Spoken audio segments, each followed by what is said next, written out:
Hello and welcome to your favorite comic book YouTube channel, Cartoonist Kfabe. My name is Jim Rugg. I'm Ed Piskor. We are continuing our journey through Wizard Magazine, looking at issue number 58, June 1996. A pretty interesting issue of Wizard, if I do say so myself. I'm excited to unpack this one with you, Ed.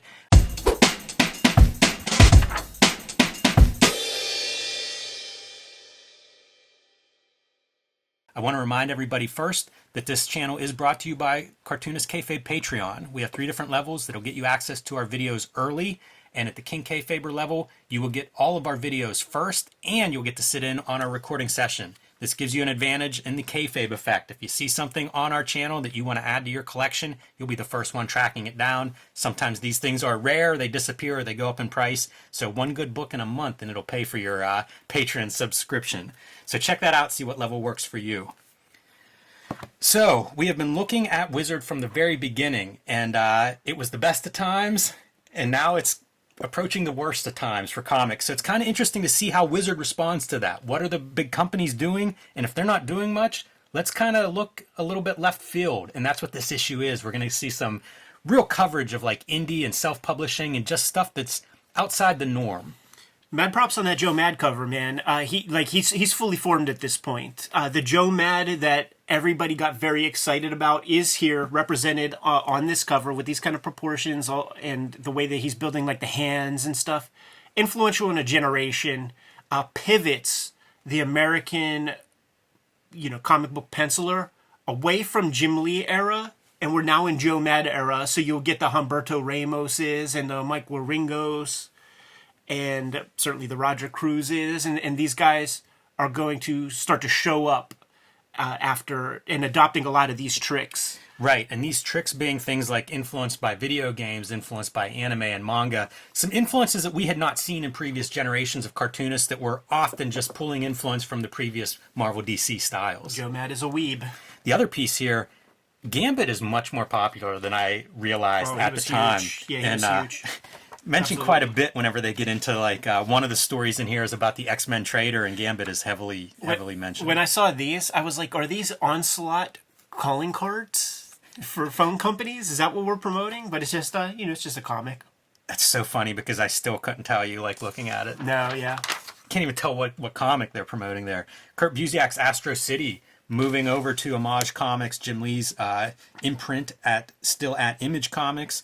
And Astro City, one of those things that kind of a celebrated bright spot of the superhero genre at this time period. Totally. Like, Kurt Busiek could do no wrong. And he was in that space where comics writing was so abysmal, still very, very, very image-driven.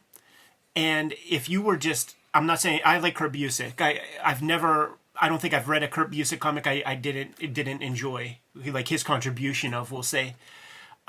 But if you could string a story together, like, you're going to get work. And he was very celebrated, probably the best of those guys that could turn out those pot boilers on very regular bases and have 5-6 books come out per month. Did some smart gimmicks too, like Astro City. At least the first series, all self-contained issues, and most of them would focus on different characters. So like you could pick it up, and it was like, oh, cool, it's a whole superhero story here. He knows the deal. He cut his teeth on the classic Silver Age comics, so he knows what can work, and that is a smart move. Did not hurt that he has his Marvel's collaborator Alex Ross providing covers, because here's the other guy who's celebrated at this point in comics is Alex Ross big time. So you get a nice Alex Ross cover on each issue. That's better than any foil enhancement gimmick that you could think of. And it is a gimmick. Oh, yeah. And his cosign sells fucking comics, man. Like, if he approves of it, people would give these things a look. Like, I think at a certain point he definitely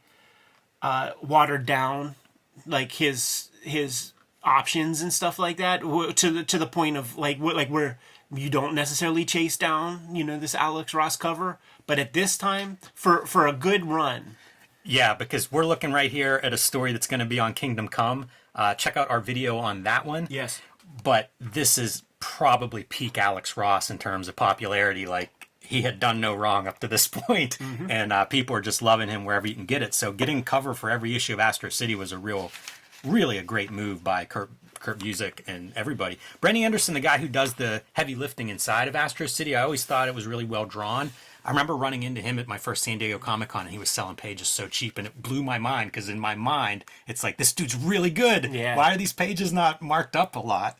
Although, to be fair, all the original art at my first San Diego Comic-Con, way, way below, maybe 2 zeros below what it would be today. The only comic I think I had from him before Astro City was like a 1-issue fill-in of X-Men that had the Despair and Man-Thing characters. He did the graphic novel God Loves Man Kills. That's true. Yeah, that's something that. I would see. And he also did something that I picked up recently, as Somerset Holmes. I think it's Eclipse, but it might be a different one of those 80s publishers. But it's like a hard-boiled detective kind of series, about 6 issues or something. It's pretty good. But he was around. Yeah. But he had that almost like a Neil Adams kind of natural style.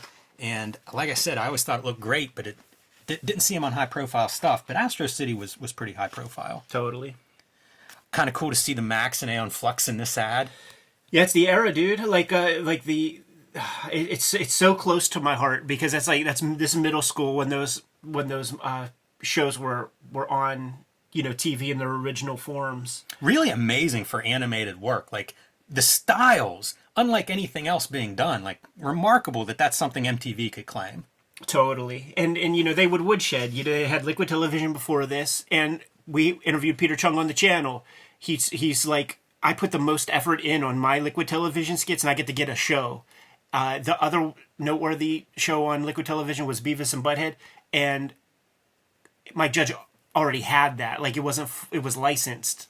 So, he put in the effort, he put in the sweat equity, the sleepless nights, and he got to do, a series of a season of a TV show where he was the creative helm.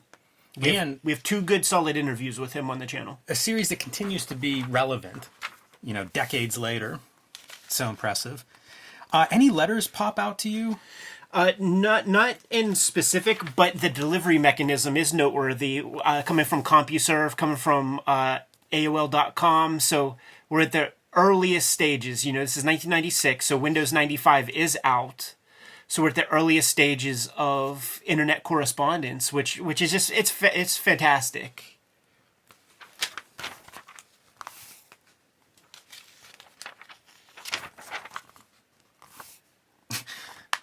Airbrushing and painting your envelope art. It's amazing.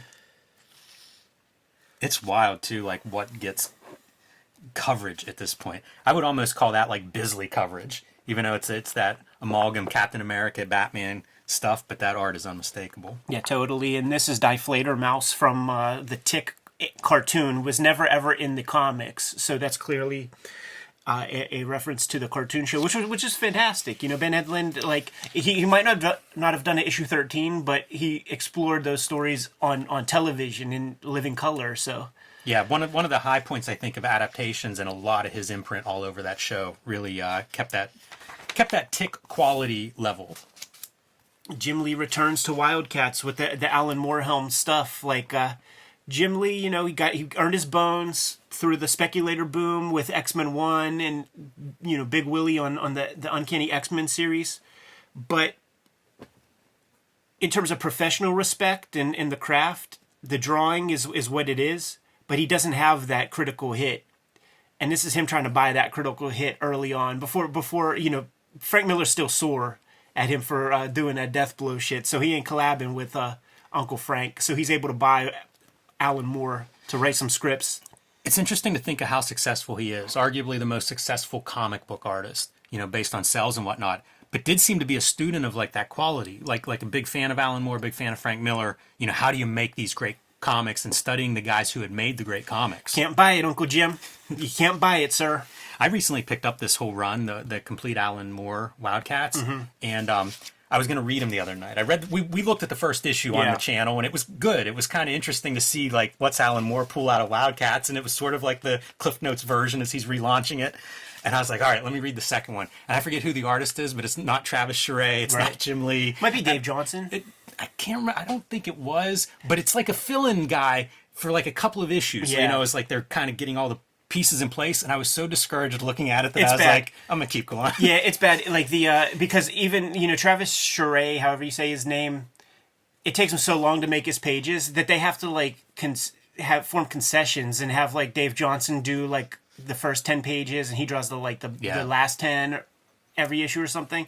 And Dave Johnson's good, but it's spotty. You want to just see what he Uneven. can do. There it is, man. And Alan Moore's doing what he can with the material. Yeah, it makes me available. curious because he does like 15 issues. Like it's kind of a bit of a run. Yeah. But I don't know. One of these days, maybe. We'll see. This video is brought to you by the Cartoonist Kayfabe Patreon. Become a King Kayfaber and mitigate the Kayfabe effect. You get all the videos before anybody else. We have more than 1,400 videos up on the channel as we speak. Hit the little magnifying glass, search around to see if we're talking about your favorite comics. If not, let us know in the comments so that we can show off your favorite stuff on the channel. The videos are brought to you by the books that we make. Before you is a healthy bibliography of the stuff that we have available, but there's new material coming out all the time. The Hip Hop Family Tree Omnibus is coming to you this holiday season. In fact, your store needs to order it now. They have that opportunity to do so. It's going to come out October 18th, collecting all 4 volumes of Hip Hop Family Tree plus 140 pages of additional material, 500 plus pages of comics in there. The X-Men Grand Design Trilogy trade paperback is coming to you in November, just in time for Christmas as well. Several volumes of that are out of print as we speak. The current focus is Red Room, and 2 trade paperbacks of Red Room are out there, Antisocial Network and Trigger Warnings. Crypto Killers is the latest miniseries of Red Room, and there is a backup feature that is going to show off the characters that I'm covering in my daily comic strip in 2024, so this is going to be a hot key. Jimmy's got plenty of stuff on the horizon. Street Angel Princess of Poverty is coming out in November. This is going to collect all of the Street Angel material before Street Angel Deadliest Girl Alive, so you need both volumes to have all of Jim Rugg's Street Angel comics on hand. The Hulk Grand Design Treasury Edition book is out of print, so when you see this, it's going to be your last opportunity to scoop up these books. Make sure you do so. You might be able to find some on Amazon, but they are going quickly. Jimmy's been in the self-publishing game for a while this past year. He's got True Crime Funnies, 3 nonfiction stories. A couple of them have wrestling in the subject matter. 1986 zine and the BW zine are back. The BW zine back in print, and 1986 zine is on the horizon. We need to do a whole episode on this, Jimmy. Now that we're done paying the bills, back to the video. Batman, no more crossovers. So we're hearing Denny O'Neil is going to focus on shorter stories, have at least one self-contained issue a month of all the Batman families. I think this is really reflective of sales have gone down a lot in the last year or two, and it's just trying to do something. They took a lot of bites of this crossover apple. The last one probably being Contagion or whatever. So maybe we gotta pump the brakes and try to figure out how to get new readers into the mixture, man. I'm reading the Grant Morrison run, and there are stories like the Return of Ra's al Ghul that get carried over into Robin comics and shit. And it's like, come on, man, just let me read this comic. Like I bought your comic. Why do you got to make me go buy some other Ersatz comics? When I see that, in my mind, it's like you're punishing me for buying individual issues. Exactly. Do you want me not to buy these? Right. And hey, you got your wish. You know, individual issues, low selling at this point. And I think you're just really aggressively against the person who's wants to buy the monthly Batman book. Such a revolving door. It was a special time that Denny O'Neil gets to be editor for as long as he was. But nowadays, just to bring it back into modern times and stuff, these editors, it's a total revolving door. So the only thought is short-term gains because they know that they're not going to be in that position very long. They're sports GMs. It's if you don't turn the sales around, then you'll be out, and the next person will get a shot at it. That's it. And it'll be shake it up again and try something new. Byrne going to New Gods. Eventually, he would do Jack Kirby's Fourth World, which I assume this was, and I think it probably spins out of this. But the way it's set up is he's taking over an existing New Gods series. Yeah, or starting a new one or something like that. But and we know that it's Simonson who does the one called New Gods, so I think you are correct. This is very noteworthy too. The Marvel 2099 editor Joey Cavalieri is dipping. He's leaving Marvel and he's going to become the Superman editor. This is noteworthy to me because in the later part of the 90s, early 2000s, he is the spearhead of a lot of interesting material over at DC, bringing in Hernandez brothers, Peter Bagg. He may be the spearhead of Bizarro Comics. Yeah, I think he is. Yeah. So he's there a while. Yeah. Like he was there, I think, like 20 years or something, maybe. Yeah. And he started out there. You know, Scott McCloud on our channel talked about going to look at manga at the Kinokuniya bookstore, and Joey Cavalieri was there too. That's fun. It lets you kind of know who's who in your as your coworkers, with who you run into in interesting places. Yeah, totally. Man, the Ultraverse just limping to its finish. Editors Mark Panacea. The first place I've ever seen his artwork was pinups in Ninja Turtles.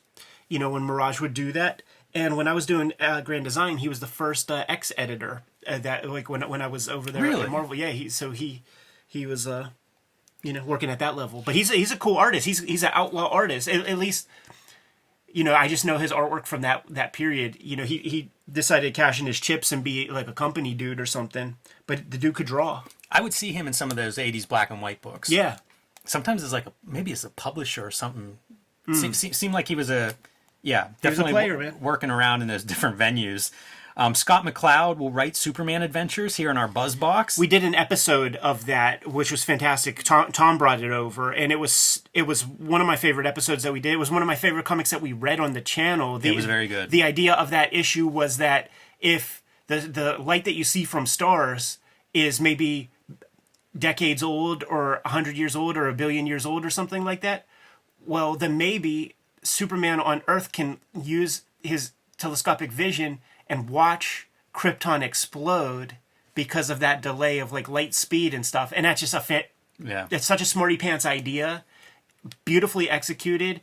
And just like Batman Adventures, Superman Adventures are the best Superman comics coming from DC because it doesn't have all that baggage. That's why of we could do continuity. one issue. Yeah. There's a complete story in there. Darkness for Top Cow is being mentioned here with Garth Ennis from Preacher will be writing with Mark Silvestri drawing. I bought this off of the stands when I was in college as that was noteworthy. It was one of the original Image guys starting a new book. And this is about whenever Silvestri and Top Cow were really building momentum. I think Witchblade had come out before that and was a hit. And it felt like he had figured out whatever the code was. You know, at that point, Top Cow's up there. Another Kingdom Come ad. We've been seeing these in several of the past Wizard issues. Also covered that one in a previous episode. That's the big book at this time period. You know, they build it and people come. Yeah. Look at how boring that is.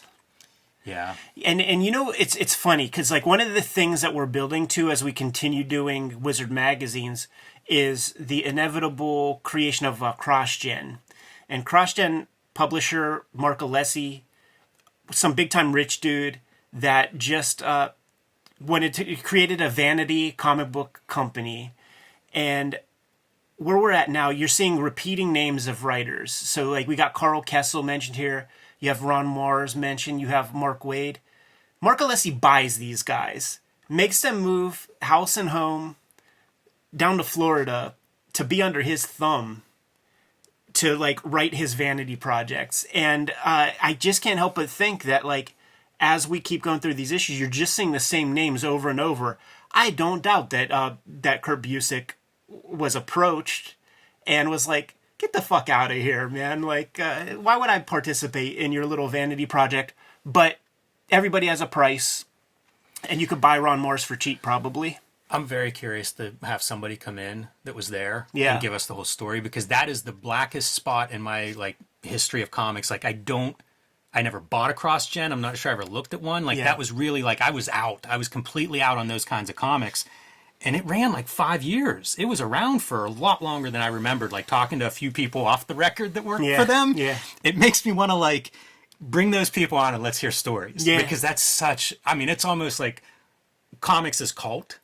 Totally. You know, like that is a weird piece of comics history, and I would like to know more. There should be a good book about it, like a tell-all. I bet everybody had NDAs and stuff for it. Yeah, and he's well past, so they could be honest. Colleen Duran goes to Image, very noteworthy. I have the 2 trades of her works there. She talks about I don't know if it's mentioned in here. She comes up again later because we're going to look at like some yeah. top indie comics, and she says something really interesting there. But it is cool to see that happening because like Jeff Smith's Bone had gone to Image just shortly before this, and now you have Distant Soil going there, and they mentioned Terry S. Wood's Wandering Star now at Sirius. This is like the aftermath of those distribution wars where like self-publishers are in trouble. You know, like they're trying to figure this stuff out, and quite a few of them, I think, started at least looking to align with a company like an Image Comics. Yeah, totally. Jack Abel passes. When I was at the Kubert School, teacher Phil Felix, the lettering teacher, he was a Marvel bullpenner, and he brought there was like a 1 or 2 page comic that they made in the bullpen celebrating Jack Abel. That was just like floating around. You know, you got a bunch of artists in there, so they're making comics, and whenever he would mention Jack Abel's name, he would cry, like he would get very teary.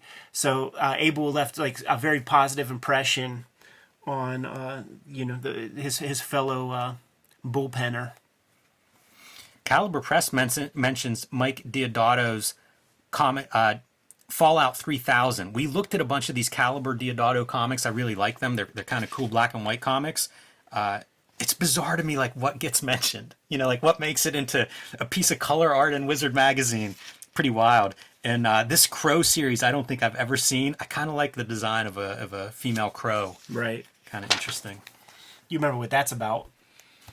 I don't. So there was like a custom figure article in the last issue, and there was a space this shape in that article, but there was no toy. So like it was a how-to, and a tutorial, and there was no end result. So they're saying, "Oops, we forgot to publish the final photo." That's hilarious. Acme Novelty 7 is coming out from Fantagraphics.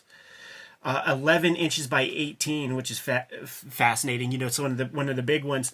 Giving Jimmy Corrigan a little bit of a break, and then showing off some of his like one and dones that he would do for like those are nice. Weeklies. I like those big, like the almost like Sunday pages. Those are really sharp, possibly fodder for a future episode.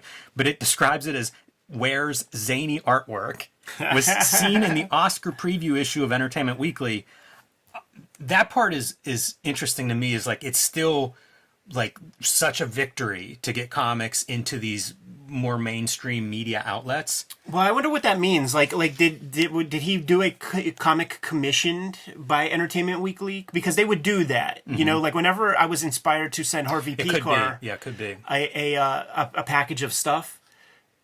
We had a subscription to Entertainment Weekly, and there were like new Crumb Harvey Pekar strips in Entertainment Weekly. They commissioned that stuff, and they paid a fucking princely sum, dude.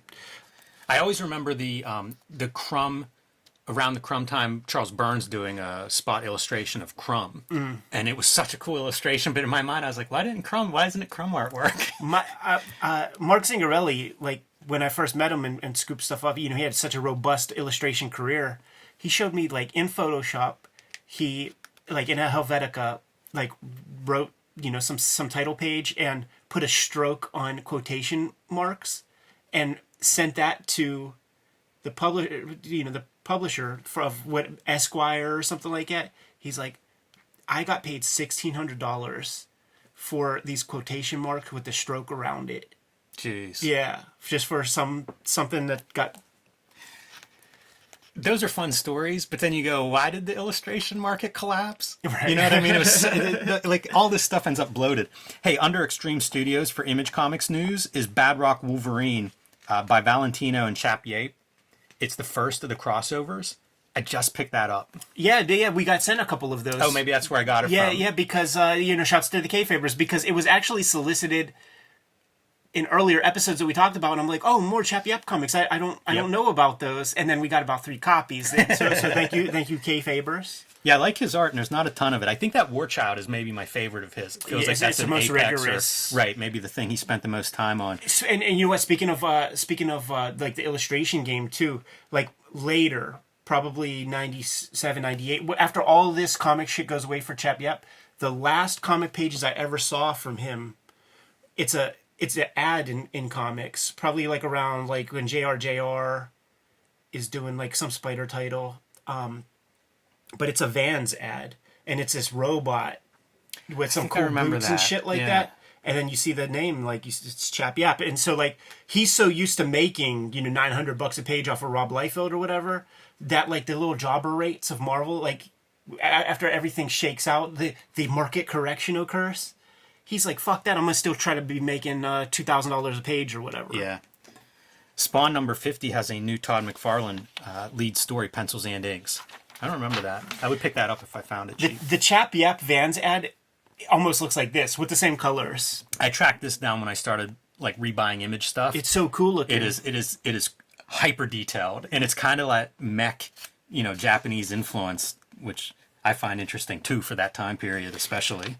My dude Dan Bedrosian from Parliament Funkadelic, he's from Boston, and I guess it's on the other side of the state is Northampton or wherever Words and Pictures is. The other side of the state, so it wasn't never convenient to him. But he goes, yeah, did you ever go there? Because I know you guys said on the channel that you never got a chance to go there. Like, I'm like, well, it's done now. He's like, oh, it's still a museum, and they still got a lot of the stuff. Like, it's not specifically a comic museum, but you'll see shit there. You'll see comic stuff there. That's what he told me. Man, I was not getting into it whenever I was peering through the windows and banging on doors. Like, it was locked up tight and closed when I was there. Yeah. What was it, a museum? I thought it was just a closed down building. Like, there was still there might have still been signage because I was able to see it. Yeah. But, like, as far as I know, there was no open anything there. I don't know if anything was still hanging in there. That's interesting. I wonder if it's reopened under new ownership or something like that. Kfabers, let us know. This show looks amazing, though. Yeah. It's Image Founders and Cerebus artwork. All the artwork from the Minds story, like 13 issues worth of artwork up on the walls from Dave Sim and Gerhard, combined with a bunch of Image creator artwork. That would have been... Imagine that for a weekend, dude. Totally. And I think... Especially in the 90s, like whenever it wasn't common to see that kind of original art. I think that Dave Sim stuff, like, those might be the pages that you, like, put together and it creates a big tapestry. I don't know, maybe. There's one story that is that way. But if you read his Guide to Self-Publishing, I think it's the Guide to Self-Publishing that Dave Sim put together, all of his pages are on heavy-duty illustration board. So it's not even, like, Bristol. So imagine, 20 pages times 300, 6,000 pieces of illustration board. Like, that's a lot of volume. Yeah, it is. I think he has most of it still. I do too. Yeah, you don't see it in the aftermarket. Alan Moore is joining Supreme here, starting with issue 41. That's a pretty good run. We got a snippet from a Rob Liefeld shoot interview where we just got him talking about the Alan Moore stuff, and it's in total. It's about a half-hour video that's so worth watching. It's got a lot of hits because people just fucking love the impression and stuff. But Rob is funny. He's like, Todd called me up and said that that Alan Moore's writing a Violator comic, and Rob's like, the Watchmen guy's writing Violator? Where did we go wrong in comics? and he's like, well, you know what I did? I called him up and I got him to write Bad Rock meets Violator. It's amazing. Where did we go wrong? Pam Anderson, between this and, was it Stripperella, the Stan Lee animated thing with her? Yeah, get off this shit. Get off this casting call bullshit also. I was saying off camera how, like, I feel the same way about current movie news that I do about the Wizard movie news. Yeah, couldn't give a shit. Not interested. So, like... This is like the second Marvel Image crossover. Yeah, this is the zeitgeist, man. Like these kind of, like, mech suits. Anime now has a section in the back of Suncoast videos, and we now call it anime. Like, it's become a thing. For girls, Sailor Moon has hit the United States television markets. For boys, Dragon Ball is out. So it's creating a vector to get interested into this stuff. And we saw that Brass thing. Here's the Rob Liefeld version. And that Chap Yap ad kind of, like, has dudes, like, built with these kind of, like, mech parts. Yeah, it's definitely invading. This is what I picture Wizard becoming. Right. Like this kind of, I don't know, low-hanging fruit. Yeah, they should have just showed a picture of Patrick Daniel O'Neill. So first look, Matrix, DC's new line of science fiction comics. I think this is actually released as Helix, I think is the final name of this. Yes. And it's an imprint along the lines, I think clearly, of Vertigo, trying to copy Vertigo but do sci-fi. Kind of love this idea. One of the things reading this issue made me think is, how do we make new comic readers? And to me, this is a great attempt at making new comic readers. I don't know that any of these ran very long. No, and they were not designed to. They weren't designed to be serious. And I didn't read any of them either. I got so two. I don't know if any are good or not. Like Tim Truman is writing and drawing a vampire hunter story. Yes. Like I bet some of this stuff is good, but I was just out at this point for any kind of Marvel DC stuff. Because they only go halfway. It's half measures. You're getting people who speak the superhero comic language to like play with this other thing. So it just looks like superhero comics with like a different coat of paint. I do have Black Lamb.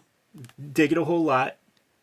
Yeah, a couple of these look good. And there's a series that's not mentioned here that Steve Gerber writes, and I can't think of the name now, but it was like set in a prison, and I remember kind of like flipping through one of those.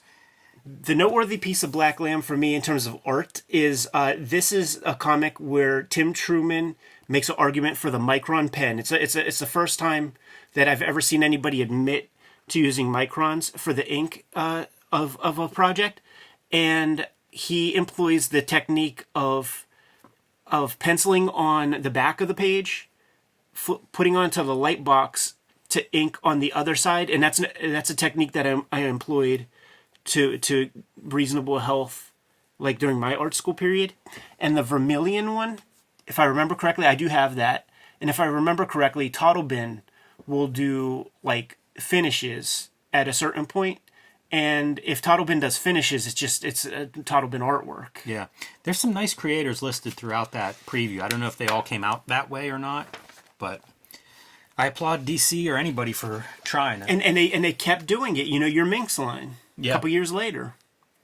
All right, big feature piece on Judgment Day here. Finally, Kingdom Come is here, and they bought enough ads that they get a feature, and why not? Like I said, I feel like this is the story of this year.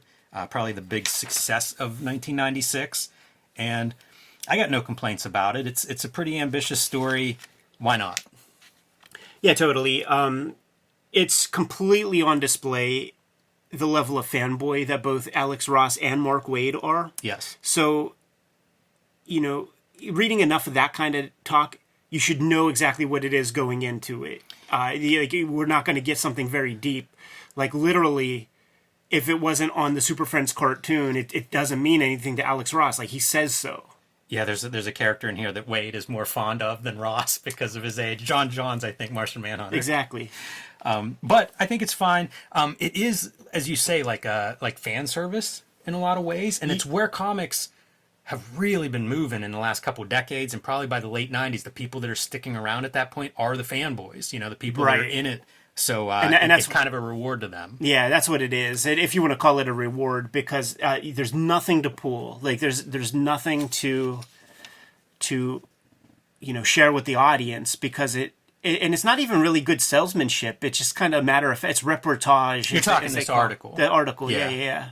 It's just reportage. The truth is, all it should be is like Alex Ross art. You know what I mean? Like that's what pulls us all. Alex Ross doing all the DC characters is really the pool there.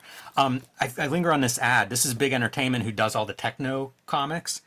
I didn't realize that they were the ones who did this adaptation from Tarantino for From Dusk Till Dawn, with Trevor Von Eden does the pencils in this thing. Yeah, but you don't see his name in the fucking credits. No, and I don't know that this is Trevor Von Eden artwork in this picture.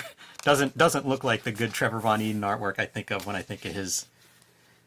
It's a funny book. I have it, and it's just very glossy. You know, you can kind of see it's a Hollywood production. Yeah. So fascinating too. Like they're promoting Alex Ross's next project, and he's got enough equity that he could do a Uncle Sam comic. I just picked that up for $1 at Pittsburgh Comics, both issues, and it kind of made me curious because I had completely forgotten about it for 20 years, and I was like, oh, I do remember this. Yeah. This being hyped up, and I have no idea. I haven't read it yet. We've seen this image a lot of times, man. The smiling Matt Murdock, which they're promoting as like new angle on the character, man. Like the vestige of Frank Miller Daredevil has run its course, up to DG Chichester or whoever the fuck gave him that weird black costume and all that. So let's try a little something different. Carrie Nord on drawing duties. I think Carl Kessel on writing chores. Yes. And this was much celebrated at this moment in time when comics were it's such doldrums. Everybody had to be happy to go back to this costume as opposed to that atrocious armor looking stuff. That for sure. And then just to put a smile on his face was literally an innovation. This is unresolved X-Men plots. This is when I was saying there's a lot of Gambit mixed through these. I don't have too much to take on any of this stuff. Like, I was out of X-Men and never bothered to dig into it to see if any of these actually get resolved. Yeah, of course. And even on the cartoons and stuff, they don't. But here's the take. It's so clear that the shit, your precious canon, fanboys, is made up on a month-to-month basis by the writers who are just on a hamster wheel trying to provide for their families. So a lot of spaghetti gets thrown at the walls, and to the point where, like, the writers don't even remember the shit that they throw up at the wall. It's funny watching Larry Hama interviews online with, like, Comics Tropes Dude or any of these other people who, like, jerk off a lot to, like, his G.I. Joe comics and stuff.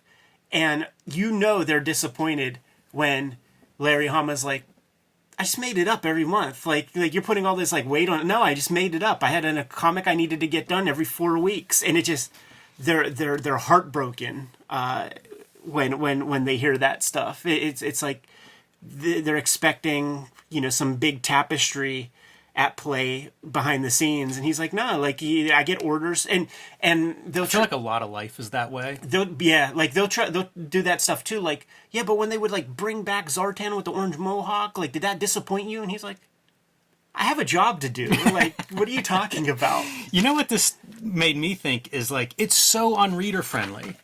Yeah. And I don't mean this article, I mean, like, where X-Men are at this point. Like, Yeah, it just seems so convoluted of, like, how could you start in with this much nonsense? What's the biggest one of our childhood, dude, is that very last one they talk about. The X-Men become invisible to electronic sensors, and it's this weird MacGuffin of now they're erased from history. Like they're effectively dead, buried, disappeared, MIA, all of that. And they're like, well, yeah, what happened with that? And the people at Wizard were like, oh yeah, we forgot about that. The editors at Marvel forgot about that. That's pretty much, yeah. That's what you have is Bob Harris is given an answer, and then Wizard's, like, translating it, and that's basically the answer to this one. Totally. How did this go away? Totally. And even as kids, we were there, like, that was the X-Men comics when we were kids.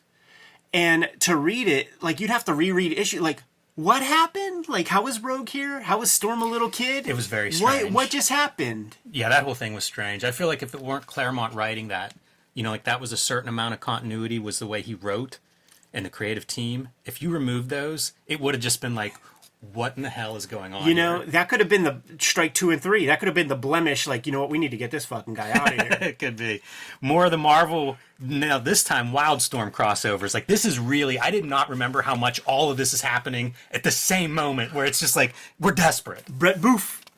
Gotta get this stuff together. Dave Sim in a rather unflattering super close up.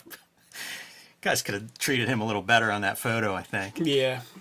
Tom Palmer Jr. from Palmer's Picks conducting an interview with him. He's past issue 200 on his quest for 300 issues of Cerebus. I didn't pull too much out of this. Talking self-publishing, which we're going to kind of, it's almost a theme now going forward in this issue. We're going to see more of that covered. But not a whole lot to take away from on this. One of the standouts is the rubber blanket third page ad. Yes, true. It's pretty cool to see. One of the things that is noteworthy is that, you know, he gave himself this, like, 300 issue mandate or whatever you want to call it, goal. They ask him, you know, like, if you're interviewing the guy, you got to ask the question, what happens if you know, it doesn't happen? What happens if something happens to you? And he reveals, and I think knowing what we know of Dave Sim, I think he's probably pretty serious. It's going to be published with no pages. Like the issues will come out with blank pages. And to me, that's an art piece in and of itself. If that was the case, you know, that's a piece of conceptual art at that moment. It's an interesting notion, but he did make good on it. And you know, like I was cheering that guy on since I discovered him from Spawn comics. Really, I thought it was such a noteworthy thing. Like after that Spawn issue came out for Christmas that year, I got every trade paperback up to that date, and you know, really dug in deep with Cerebus. And of course, spending all your time alone, like making your comic, like there were negatives that come from that socially, psychologically, and all of that. Yeah, no doubt. But at this point right here, he's very cogent. A little bit of a profile on Gerhard, who had taken over doing the background drawing and really did some exceptional drawings throughout the run of that. There's nobody who draws like him. No, and he describes it as like he would basically get the characters would be drawn by Sim, and then it would be up to him to position them in perspective and stuff in these backgrounds. That's a wild skill set. It absolutely is, and it's a interesting career to like pursue. You know, it's a career that can only happen by accident. There was never a job title that was that. I mean, obviously, like people would have ghosts and assistants who would do the backgrounds for sure, but not make like such a robust career out of it. Yeah. All right, Small Wonders. Wizard profiles the big guns of the small press. Dave Lapham, we've talked about him in some videos. Terry Moore, James Owen, Rob Schrab, Terry S. Wood. For some reason, I thought Terry Wood was a guy. I was surprised to learn 30 years later that I was wrong. Martin Wagner, Colleen Dorian, who we mentioned earlier, this one, and Paul Pope. That's a pretty talented group right there, man. This was huge to me. Like all of these, once again, Eddie P. being the mush. Eddie P. put all these on his pull list, and almost none of the comics continued after this, with the exception of probably like Stray Bullets and a couple others, man. So like, let's go through each dude to talk about the highlights, man. We'll start off with Rob Schrab. Scud was his first creative works professionally, which is kind of surprising in a way, because he has, you know, Hollywood career. Is he Heat Vision and Jack? He is Heat Vision and Jack, which would be my high point personally, right, as a fan. But he did Scud for a while and came back to it to do 4 more issues maybe 10 years ago or something. Image has a big collection, you know, there's 25 issues or so of Scud out there. Yeah. This is actually one that I never, like, I grabbed a couple issues, and it is his first thing, and it does not read well. I'm with you. It's confusing. The best parts of it are the covers. At least back then. Maybe he became a good cartoonist, but I think it was clear that he had designs for Hollywood and shit like that. And even Scud was, you know, maybe he's the first generation of the failed movie pitch that he turns into a comic or something like that. Because he's clearly like, you know, that's a posed photo. Oh, it's a great author photo. Yeah. Because this is a time before cartoonists were really doing good author photos. I feel like Right. that's a pretty good a standout. I always see that Scud collection and think about picking it up, because they have like the omnibus of it. It's black and white, so it's cheap, like $30 for, you know, the whole run. Yeah. And I do wonder about it, because like I have random issues and I never quite connected to them. So I always thought maybe check it out. But I do like the design of the characters, super cool. The covers are always good, but the interiors are never this. It's always much more like dashed out and incoherent. Martin Wagner, the next dude. Hepcats. And he's at a place now where doing the individual issues does not bear the necessary fruit for him to continue. So we've never heard this kind of chatter before up to this point, man. He's just going to, and I don't think this materializes in real life, but he's just going to build up a arsenal of comics and release trade paperbacks rather than every 12 to 18 issues. months. That's the plan there. And I don't think it happens that way. No. It's funny because he definitely has a cult following. I mean, Tom Palmer Jr. gave him mad juice. Yeah, he did. Yeah. Colleen Dorian is next, and we mentioned that she has gone to Image Comics, kind of following in that Jeff Smith route. She talks about that she is paying for the printing, but Image, because of their higher profile, can help lower the price of the printing cost because it's, you know, higher print runs or whatever, which she will still pay. That's confusing to me. I don't totally understand that.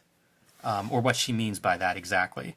But certainly I think it boosted her profile, you know, having that Image eye on the book. This is probably about the time that she kind of enters my sphere. She was doing Distant Soil as a kid, and was originally published at Warp. Right. And it was not a good situation. No, that was noted a little bit. Like there were back and forths in the letters pages between the Warp publisher, Richard Peeney, and her. And I got this DVD, man, that came out. Like it's a biscuit above a bootleg, but it's a guy like interviewing a bunch of indie people, and she's on there and she's talking and she's like literally crying about like she wouldn't say the name of the publisher, but I mean it's Warp. You know, it's here in black and white, and she would talk about basically I guess the deal that she signed was like a Vertigo type deal where like Warp owns half of it or something like this. Wow. And she had to like fight for the other piece. They you know, I don't know enough to get into it, but she had to fight to just get her whole shit back. Yeah, she describes it here in quotes as a bitter dispute. And it does play out. You look at some of these magazines from around that time period and you can see them fighting about it. Might have been in comics journals. It's fucking gross, man. Yeah, it is. Let the girl have her thing. James Owen, a lot of these are cartoonists who are profiled in Palmer's Picks, if you're unfamiliar with them. He does a book called Star Child, and this is a fascinating story. Yeah. Selling less than 800 copies of issue 2, and then he's in an accident. He breaks his hand or something like that. Broke his hand, so it gave him an opportunity to do Star Child 0 with guest artists like Will Eisner, Dave Sim, P. Craig Russell, Paul Chadwick, working over his rough sketches. Ended up selling 45,000 of those. Completely changes the trajectory of his book as a result. I think he goes on to be a successful publisher in magazines, reviving one of the sci-fi magazines. Yeah, like Argosy or something like that. Yeah, something like that. Pretty interesting, his story, but it does kind of deviate out of comics. Yeah, totally. And I got a bunch of those, you know, for a quarter. Just like that Scud stuff. Like, this is a better illustration, which is probably a cover, than his finish on the inside. It's very unique, but it's not really pleasing to the eye, you know, in terms of my taste and stuff. So it's kind of a slog, kind of hard to fuck with. Yeah. It's pretty interesting. He ends with, I always had an aversion to poverty. I hate being poor. And I do think he becomes successful. Just it's kind of tangential to the comics work, I think. Dave Lapham, we've done videos on Stray Bullets. Huge fan of Stray Bullets. He had come up through Valiant and Defiant.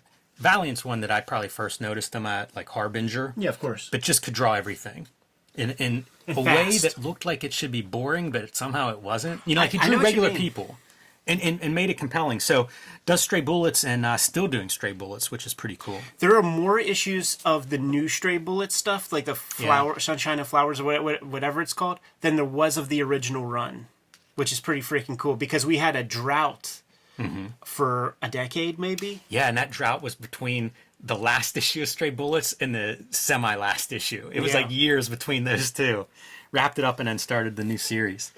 Terry S. Wood doing Wandering Star, and Wandering Star gets picked up by Sirius. So not Image Comics, but a similar idea of like, a lot of these people tell the story about how hard it is self-publishing, like making the finances work. Yeah. So you get a publishing partner that hopefully doesn't exploit you or cheat you, and they kind of help do that business side of it, invoicing and making sure the people that order the books pay for the books. Right. Because they all tell stories about distributors going out of business owing them thousands of dollars, and you can imagine, if you're dependent on that, how devastating it could be. Terry Moore. Terry Moore, probably one of the underrated self-publishers. He's had 3 big series go, and his story's cool here. 41 years old, living in Houston. I think he's about a year or two into doing Strangers in Paradise at this point.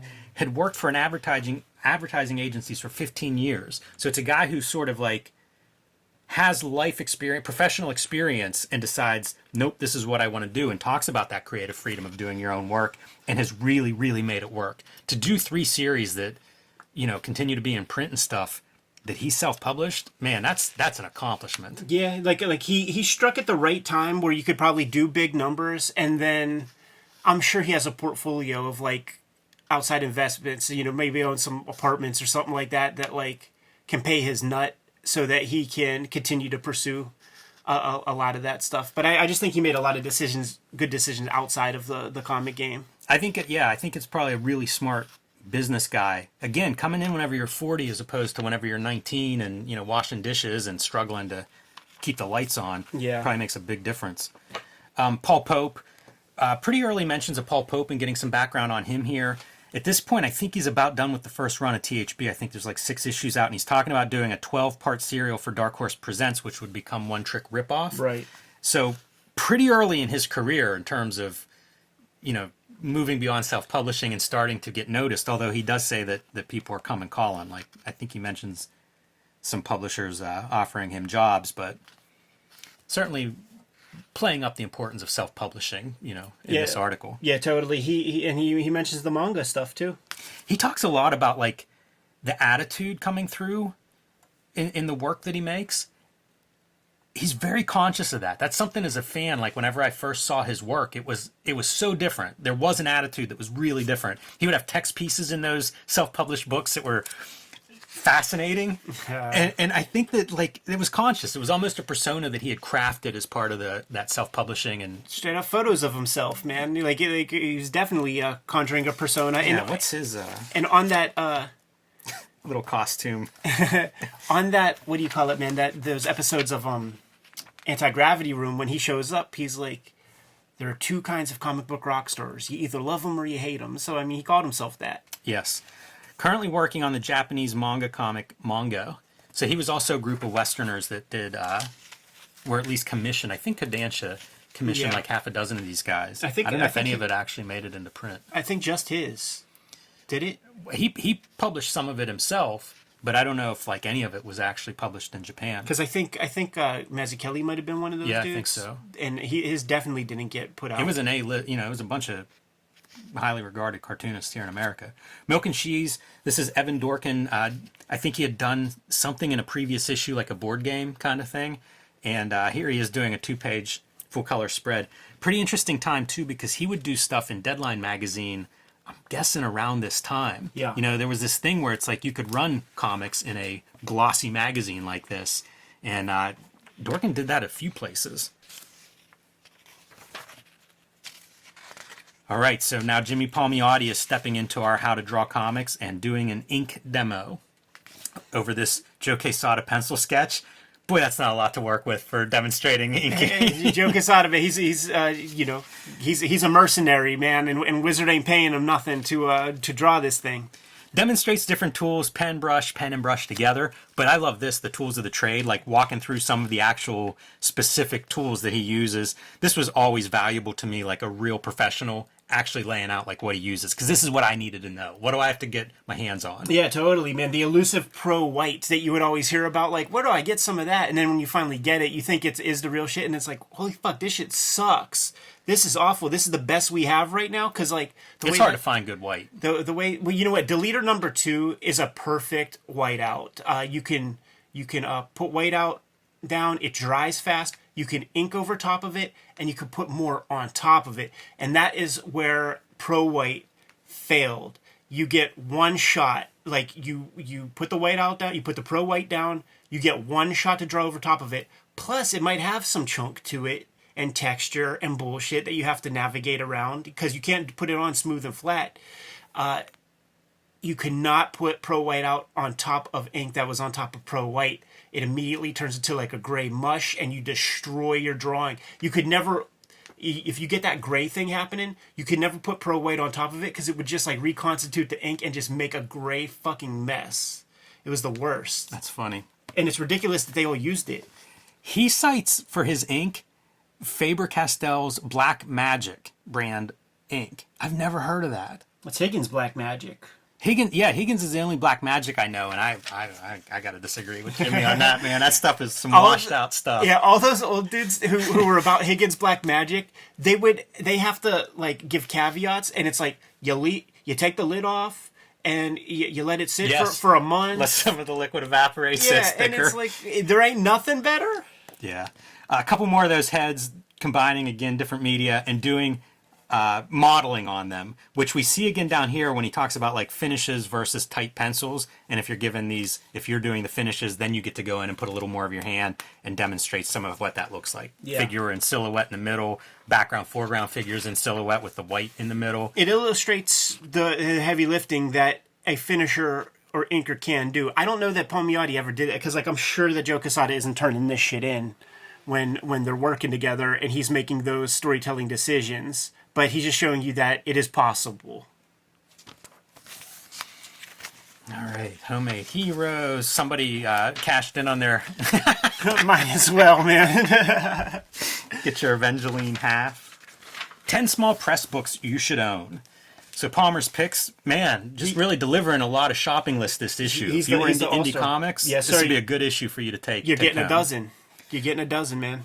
So we've got Dirty Plot. We did a cover episode where we looked at all the Dirty Plot covers. He calls out issue number 9 as one to check out, because it's a full-length story about all the weirdos she encountered at art school. I may pull that one out just to read for pleasure. I don't remember those details, so I enjoy art school takes in these indie comics.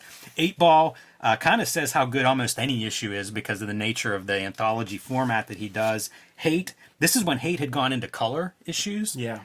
Very noteworthy for an indie book. And you know what, man? Like whenever Red Room came out, and we were like trying to figure out like how it's doing and all that kind of stuff, the publisher cited that the biggest selling comic was a Hate comic. Like, you know, before Red Room. Yeah. It was Hate. It wasn't 8-Ball. It wasn't Love and Rockets. Hate was the one that was the best selling individual comic. I'm kind of glad to hear that. You know, Hate's a genuinely funny book. Yeah. Yeah. It's good. I'm glad that it had success. I'm the biggest Peter Bag fan, but I just wasn't expecting to hear that. Yes. But of course now it's Red Room is like the top 5, 6 best selling. I feel like you should email these dudes constantly and let them know that. Hutch Owen's Working Hard. That's a Tom Hart book that got a Zeric grant. He was a guy that was around, like, when I start getting into mini comics. Yeah. That stuff was, like, that previous generation. Yeah. And you know what? Like, I know there's some good retailers here in town that like, you know, specialize in indie. They said they carry it. They've never sold one copy 25, 30 years of having a retail space. Nobody buys it. Interesting. Yeah. You know, I'd be curious about all of their indie sales. Yeah. Jar of Fools is Jason Lutz. I enjoy this book a lot. I actually own it in 2 different formats. It's another Zeric grant. He's probably best known for Berlin, which he starts around this time, which is just a meticulously researched piece about pre-World War II Berlin, I believe. And ran for like 20 years in these detailed single issues. Love and Rockets, we've talked about quite a bit. Heartbreaking to see 82 to 96. You know, there's a shelf life on that first volume. There is. But fortunately, this is just 96, so it's not like those guys are off twiddling their thumbs or anything. And they outline their upcoming works, including Jaime's wrestling book, Whoa Nelly.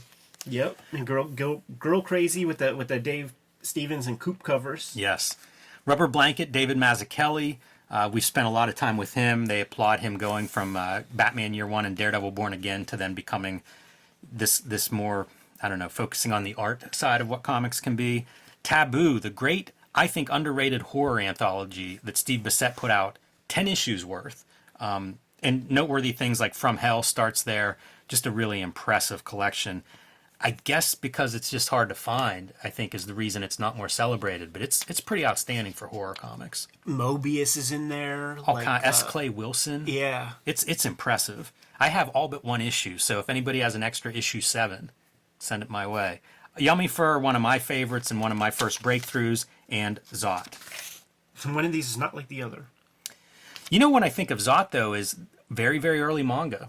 You know, like that's 84, I guess it has that Amera manga feel. And what I will say is like the Harper Collins collection of Zot that has like the black and whites. Yeah. It's real fascinating stuff because you see him employing some of his rubric from understanding comics into the actual comics production, which is a super interesting piece of that period of Zot. All right. Any movie, TV news? Get you? So I was a fan. I had this VHS tape. It had a Comic Book Confidential, and then after the credits, it's the Generation X movie. That's fine. And I've watched it a lot of times. Yeah, this stuff usually doesn't do too much for me, this movie info. It's funny to see. I do enjoy like the ads for shows and things and who the guest lists are, and you can kind of see them dwindling as the comics industry is going the wrong direction. For the toy stuff, man, they're talking about Star Wars Shadows of the Empire, and that was like a big second push for Star Wars because it transcended, like it wasn't in film. There was a toy line, there was video games, and there was a comic. Like I think it was Cam Kennedy. No, he did the shit, I forget. But it was sort of it was a big deal at this time. It added, because it wasn't like 1,000 years before the movies. Like it happens in between. It happens in between Empire and Return of the Jedi, if I remember correctly. So it's like all the characters that you know, and that added a lot of life to Star Wars before like the special editions come out, and then the inevitable prequels that'll happen. Worth noting in their short takes, George Lucas recently moved up the new release of Star Wars from February 21st, 1997 to February 14th, 1997. It doesn't come out till 99, the prequels. Yeah, maybe he's just talking to special editions. Possibly, but there is energy like starting to surround Star Wars at this point. And I read the Shadows of the Empire, like the novel. Right, was yeah, a thing, and the was a novel's thing. different. Yeah, the novel's different than the comic too. So it's like telling different parts of like this like, specific narrative. There were toys, like it was real cool.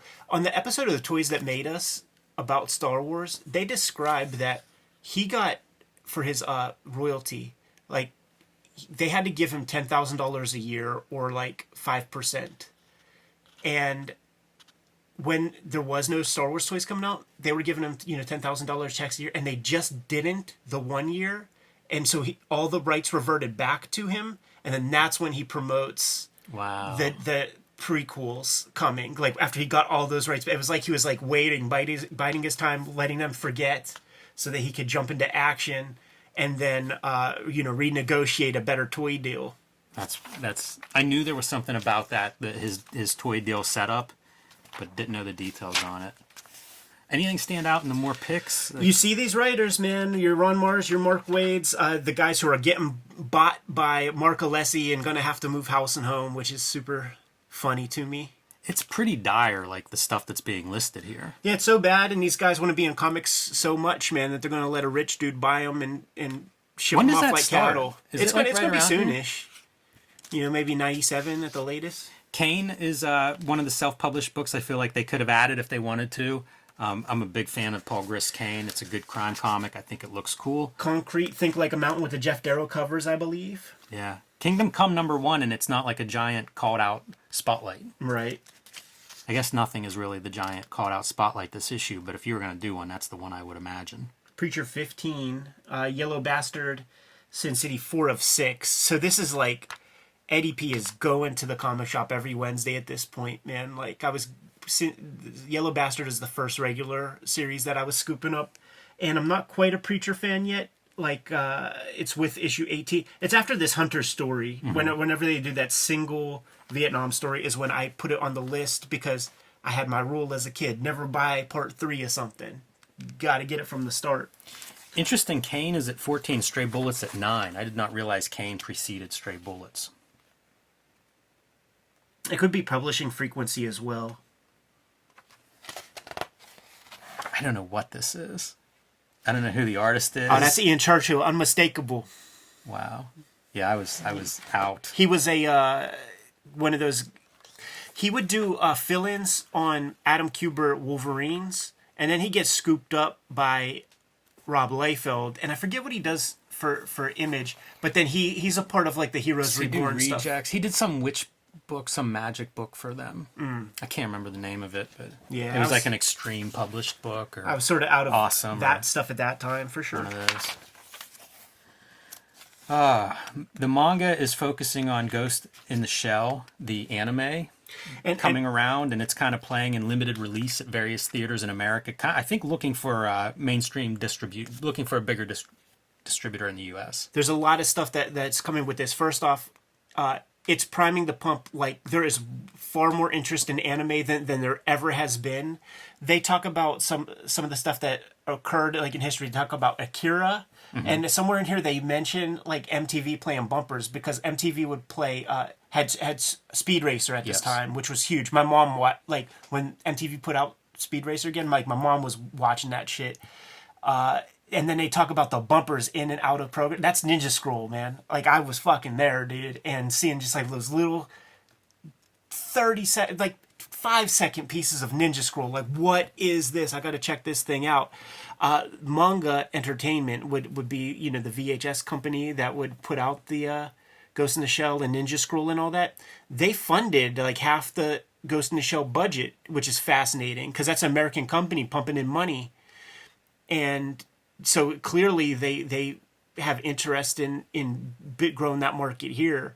They do mention Sailor Moon. They do mention Dragon Ball. Yes. Which is brand new on American television, which I mean fucking blows up. They mention other stuff like Ronin Warriors, which is out around like post Power Ranger time because you got your multicolored dudes. This is a good article.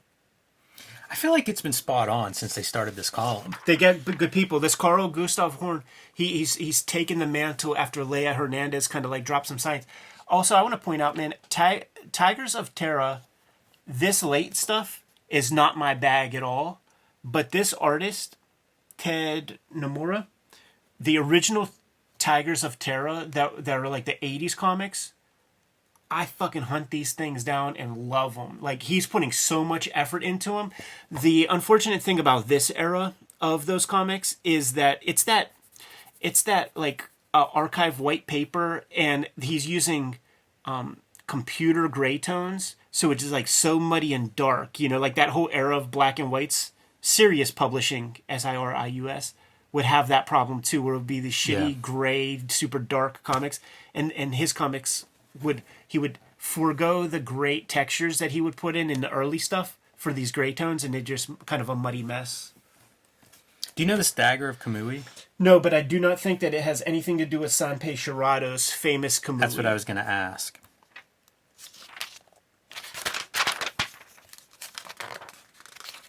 You know what? I thought Death might be a mini-series for us to look at. I think so. All right, drawing board. Some fun stuff here. I like this Galactus. I think that looks pretty good. Lanil Yu. Yes, not the first piece from the Wizard drawing board, and it won't be too long before he fucking takes over freaking X-Men. Yeah, it makes me wonder, like, is this the most successful cartoonist to come out of the drawing board? He certainly has a giant career all over the place. I like this Sandman, Calvin and Hobbes mashup, because it's even kind of mashing up some of the Dave McKean-isms for that cover. Yeah, it's a good job. It's pretty good. And you see your manga on these bottom two examples. The She and the Viz characters, both heavy manga influence there. Yeah, it's here at this point. Yeah, it's for sure. Top 10 comics. I don't know if there's anything extra here. Maybe the One Piece is X Patrol #1. The Amalgam book makes it into the top 10. I feel like Dawn #1, as you know, the serious book being #1. I think that's a piece for sure. I would look at that. That one's interesting in that it's serious, but it's color and it's a glossy. Like, it's pretty good production values at a time when comics weren't necessarily known for it, especially indie comics. I always wonder what he uses, if it's paint or like he has some kind of like marker approach. They look like washes. Maybe it is marker. I don't know. And maybe something we look at, take a closer look. The DC versus Marvel. So these two are super interesting to me because when we turn the page and we see past the ads, well, we see the back issue stuff and they talk about Amalgam means hot. They show like their top 100 list. And if you go through it, it is like DC/Marvel, Marvel/DC. They have like half of the top 12 books are Marvel/DC before you get to like 13 and 14 are Spawn 47, 46. And it's almost like if you were to erase all those, they'd be like books 5 and 6, the Spawn books. It's like Marvel and DC had to team up to beat Todd McFarlane. But that Marvel DC crossover stuff, like they were hoping to juice sales. It's a big success for them. The places that I bought those were at Giant Eagle, at the spinner racks, at the grocery store. So they had newsstand distribution on that material still at that point, man. I think it's like that. I remember getting distinctly at the grocery store, and I remember getting those Age of Apocalypse right over there. We had a news store, you know, Galaxy News, and they had the Age of Apocalypses. So I could see us hitting those. We've talked about it. Maybe we'll pull out a couple of the best of those. Maybe leave in the comments, you guys, what are the best of the Amalgam books, and maybe we'll check those out pretty soon. And Ed, I'm comfortable skipping to the inside back cover at that point. And Wizard profile, Drew Hayes. Yeah, man. So Drew Hayes, known for Poison Elves. We get a lot of feedback in our comments. There's a lot of Poison Elves fans out there. I think there was a recent Kickstarter for a big collection of the late Drew Hayes epic Poison Elves. So comics that still resonate with an audience, and man, that's what you hope for as a creator. You know, you want to tell these stories that make it beyond you, and you know, gone too soon, died very young, but at the same time, like, those comics do persist. Like, there is a fandom out there for them. Yeah, it's a smart conceit in a lot of ways, man, because you have the D&D era. There's a lot of crossover between like role-playing games and comic conventions. There'd be all that overlap. There'd be game sections at comic conventions and things. I'm just painting a picture of the time. And so you would have that confluence of these different little subgenres and shit. And like the elves, it's like Wendy Peeney's pussy, you know? It's whack. It's kind of like soft. So like what we're in the 90s now, man. We're into like, you know, Trent Reznor era. So make like some hardcore elves, because there's clearly this market, these people that are fucking with that kind of Tolkien type shit. But like make one that's got some gothness to it, some industrial music elements to it, and see what you could do. And I think this dude got to like 100 issues or something. He did a lot, and like he did a bunch as a self-publisher first, and that was his first comic that he made. Yeah. So to do that and pull off the self-publishing for, I don't know, a dozen issues or something before he goes to, I think Sirius is who ends up publishing a big run. It's remarkable to be more or less successful as a self-publisher. You know, like we've just gone through the self-publishing and small press issue of Wizard, really, and you heard people lament how difficult it is to do that. This guy that has no comics experience basically does it through sheer will. So, and it's a cool that's ass always image, impressive man. to me. It's a cool ass image. Once again, though, like the sweat equity put into the covers and the color stuff is pretty divorced from the inside, because like his interiors, like they don't exactly look like that. They're a little bit more schizophrenic. But at this last Big Eyed sale, I got I, Lucifer 2. Wow. That's the initial nothing. start. That's how Poison Elf started with I, Lucifer was the name of the original several issues. Was it magazine size? Magazine size, yeah. Yeah, the first several issues were magazine size. That's cool, man. At some point we're going to end up looking at Poison Elves. I pulled out some issues. I have a bunch of the Sirius run, especially the early issues, and actually was looking at them after reading this profile this week. So, yeah, I'm sure that we'll get some comments about give that series a look. He's amazing. We probably will at some point soon. Because, like, you know, part of these Wizard profiles is they make you, like, you know, write a checklist of, you know, your favorite comics, yada, yada. And he is perfectly, like, of that time period, man. So he's the age. And to me, like, your favorite toy as a kid and adult, the Shogun Warriors, that places you in context for me, man. Like you're those guys that's like older than you type dudes, like Chris Pitzer age dudes. And then favorite cartoon, Star Blazers. If you say Star Blazers, now you're firmly establishing yourself as a 70s kid for sure. People you most like to work with, James O'Barr, Henry Rollins. So you got that edge and you got that goth energy. Rollins is his favorite musician. Last good book you read, American Psycho by Bret Easton Ellis. Like I know this fella. I could profile him. If I just read this and I saw him in a lineup with, like, say, a couple other people, I think I could pick him out. It's a cool story. It's one of the more entertaining profiles that I've read because it does combine with what we know about his comics to paint a picture of an atypical cartoonist. Yes. Yeah, very singular. And that's exciting to me. When we talk about like how do you get new readers, you need different creators. You need creators who have different points of view, and I feel like that's a guy who did. Feel the niche, man. Nature abhors a vacuum. Kfabers, like, follow, subscribe to the YouTube channel. Hit the bell so that we can notify you when new videos are available.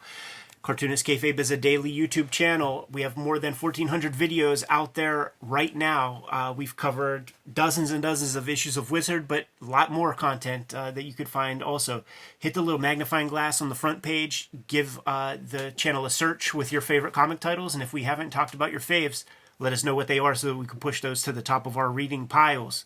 We have a Patreon for the King Kfabers to sit in on our live stream recording sessions and get the videos before anybody else. Ultimately, the videos are brought to you by the books that we make. You're taking a look at a nice bibliography of our works to date. But Jimmy, tell the people what you got. My next book release, Street Angel Princess of Poverty, will be out in November from Image Comics. It collects all of the Street Angel comics that are not in Deadliest Girl Alive. If you don't have that, add that to the list too. But get to your store and let them know to order a Street Angel Princess of Poverty for you. Orders due now, and it'll be out in November wherever comics are sold. Street Angel Deadliest Girl Alive still available at those stores. Hulk Grand Design sold out at the distributor level, which means it's going to get harder and harder to find. If you haven't picked up your copy of the Treasury edition of Hulk Grand Design, you want to do that sooner rather than later. And My latest zines, 1986 celebrating the greatest year in comics history, and BW celebrating some of the great black and white explosion books, some of the not so great ones as well, which are my favorites. These will both be available at jimrugg.com and on patreon.com/jimrugg, along with true crime funnies, 3 nonfiction stories, including a couple of wrestling yarns. Hip Hop Family Tree Omnibus is able to now be ordered by your comic shop. Make sure that you do it so that we know where to send these comics. It's a finite print run that we have out there, and so many of them are being accounted for online, so you cannot take for granted that you'll just see this at the shop and be able to scoop it up. Let your comic shops know. It's a 10-year anniversary of Hip Hop Family Tree, 50th anniversary of hip hop as a culture, so we're doing it up right by including all the comics from the first 4 volumes, plus, look at that, 150 pages of extras. A lot of new art put into this book just to make it a nice cohesive whole. Please support it. It's the best book I've made. And it is going to be available for the holidays, coming out October 18th. In November is the X-Men Grand Design Trilogy trade paperback. That is going to include all of my X-Men Grand Design works. It's the one place you'll be able to get all that material because some of those books are currently out of print. So scoop that up for the holiday season. Red Room is the current focus. There are 2 trade paperbacks of Red Room out there right now, The Antisocial Network and Trigger Warnings. But Crypto Killers is the 3rd and final season of Red Room. If you go to that center spread there's a story called Latchkey Kids, which I've now retitled Switchblade Shorties. That's the daily comic strip that I'm going to be putting together, and this is their kind of first appearance in comics. So this is a hot key. If you see issue 3 of Crypto Killers, you got to make sure you get your hands on it. Had to bring a stack of these to the Parliament Funkadelic show because everybody wanted the first Latchkey Kids. This is not the only way to support the Cartoonist Kayfabe channel, however. Jimmy, please let the people know. You can subscribe to the Cartoonist Kayfabe newsletter at the links below this video. You can also find Cartoonist Kayfabe t-shirts, merchandise, hats, mugs, stickers, and more at our spread shop. That link is also in the show notes underneath this video. All great ways to support the channel. Give them those marching orders, Jimmy, and we'll be on our way. Read more comics.